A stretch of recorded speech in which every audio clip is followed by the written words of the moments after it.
কাল্পনিক গল্প প্রতিযোগিতায় অংশ নিয়েছে তালহা ও ফায়াজ। প্রথমে গল্প করবে ফায়াজ।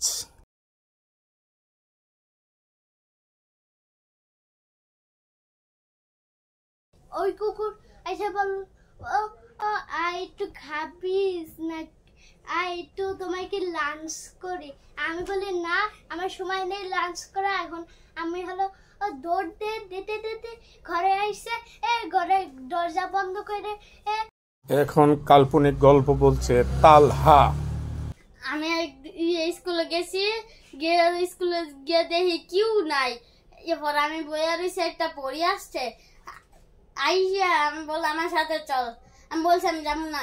পরে আমার সাথে আবার বলছে আমার সাথে চল। আমি বলছি একটা থাপ্পড় দিয়ে ঘুরে ফেলবো। পরে বলে চল। পরে আমি গেছি, গিয়ে দেখি ওইখানে অনেক সুন্দর ফুল বাগান, পরে ফল বাগান।